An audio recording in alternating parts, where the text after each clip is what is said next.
হযরতে আব্দুল্লাহ আনসারী তিনি ছিলেন একজন গরিব একজন সাহাবা, একজন গরিব একটা সাহাবা, যার পরনের তেমন কোনো কাপড় ছিল না, যার ঘরে খাওয়ার তেমন কোনো অবশিষ্ট খাবার ছিল না।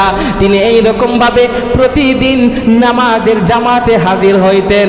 সাহাবায়ে কেরামরা দেখলেন যে প্রতিদিন আব্দুল্লাহ আনসারী নামাজ পড়তে আসে সবার পিছনে যায়, চইলা যায়, মসজিদ থেকে বাহির হয়ে যায় সবার আগে। সাহাবায়ে কেরামরা লক্ষ্য করতেছেন যে আব্দুল্লাহ আনসারী মসজিদে ঢুকে সবার পিছনে আবার বাহির হয়ে যায় সবার আগে। আল্লাহ রাসূলকে নালিশ করলেন। আল্লাহ রাসূলকে নালিশ কইরা বলেন, ও গো আল্লাহ রাসূল, মসজিদে একমাত্র সবার পিছনে আসে আর সবার আগে বাইরে যায়, এটা মুনাফিক ছাড়া আর কেউ না। কারণ মুনাফিকদের মসজিদে তাদের মন টিকে না। মুনাফিকরা মসজিদের মধ্যে ঢুকলে তাদের মন আটকা পইরা যায়, তাদের মন বান্ধা পইরা যায়, তারা মসজিদে বইসা থাকতে পারে না, তারা মসজিদকে অশান্তিমূলক জায়গা মনে করে। এই আব্দুল্লাহ আনসারী নিশ্চয় মুনাফিকের খাতায় চইলা গেছে। সাহাবায়ে কেরামরা এরকম কানা ঘষা শুরু কইরা দিলেন। আল্লাহ রাসূল বললেন, ও সাহাবা, কোন মানুষকে তার পরিপূর্ণ না দেখা তার সম্পর্কে সমালোচনা করা একদম নিষেধ। মায়ার নবী তাদেরকে সুন্দর বুঝ দিয়া দিলেন। আসরে নামাজের সময় হয়ে গেছে। এইবার মায়ার নবী একামত, হযরতে বেলাল হাবশী একামত শুরু কইরা দিছে। মায়ার নবী লক্ষ্য করেন, দেখি আমার আব্দুল্লাহ আনসারী আসে কিনা। সুবহানাল্লাহ। একামত শেষ হয়ে যায়, আব্দুল্লাহ আনসারী এখনো মসজিদের মধ্যে ঢুকে না।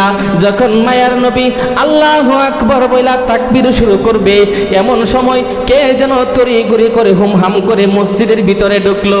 তাকায় দেখে আব্দুল্লাহ আনসারী মসজিদে আইসা জামাতে হাজির হয়ে গেছে। সুবহানাল্লাহ। মায়ার নবী লক্ষ্য করে নামাজ শুরু করলেন।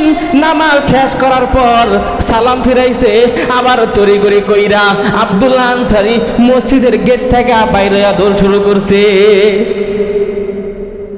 মায়ার নবীর মনে আবার খটকা ঢুকে গেল যে সাহাবারা যেটা বললো এটা কি সত্যি হইতেছে কিনা।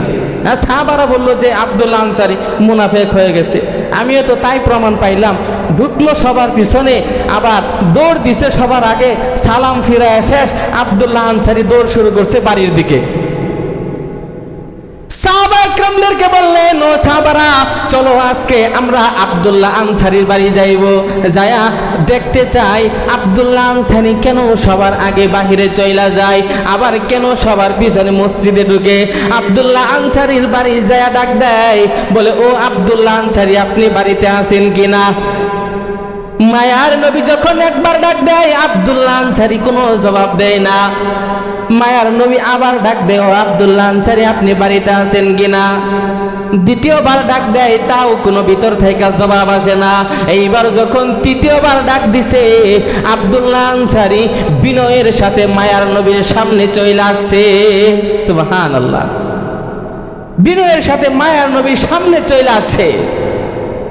এইবার মায়ার নবী তাকে জিজ্ঞাসলেন, ও আব্দুল্লাহ আনসারী, তুমি কেন মসজিদে সবার পিছনে ঢুকো, আবার কেন নামাজ শেষ করে সবার আগে বাইরে পড়ো, তোমার কারণ কি?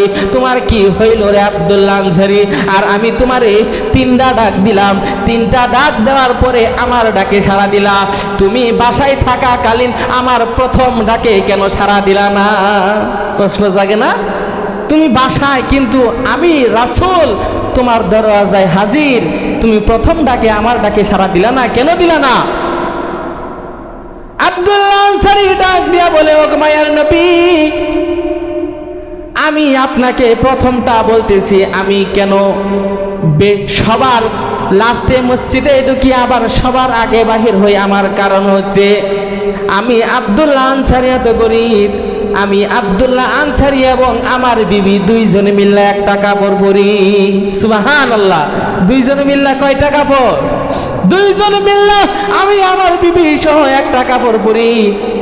যখন নামাজের সময় হয়ে যায়, নামাজের সময় ঘরের মধ্যে আমি আর বিবি একটা গর্ত বানাইছি, যেই গর্তে অন্ধকার, ওই অন্ধকার থেকে কিছু দেখা যায় না, বাহিরের কিছু দেখা যায় না, বাহির থেকে আবার ভিতরের কিছু দেখা যায় না।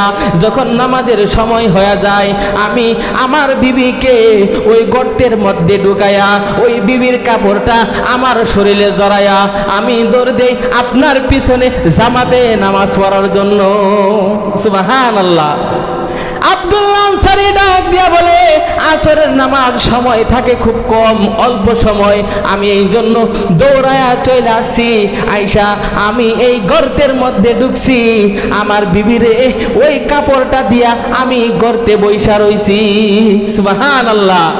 বলে তুমি আমার ডাকে কেন সাড়া দিলা না?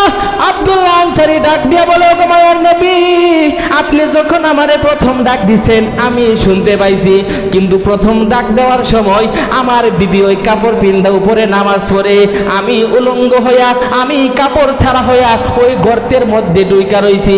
আমি যদি প্রথম ডাক দিয়ে, প্রথম ডাকের সাড়া দিয়া আমি আপনার সামনে না আসি, আপনি কষ্ট পাইতেন গো মায়ার নবী। আমি সাড়া দিয়া লেট করলে আপনার মনে কষ্ট আঘাত দিতাম, আপনার মনে আমি কষ্ট দিয়া দিতাম গো মায়ার নবী। যার কারণে আমার বিবি নামাজ শেষ করলে আমার বিবিরে ওই গর্তের মধ্যে ঢুকাইয়া আমি ওই কাপড়টা পইরা আপনার সামনে হাজির হয়ে গেছি। সুবহানাল্লাহ। এই হচ্ছে সাহাবায়ে কেরামদের নামাজ।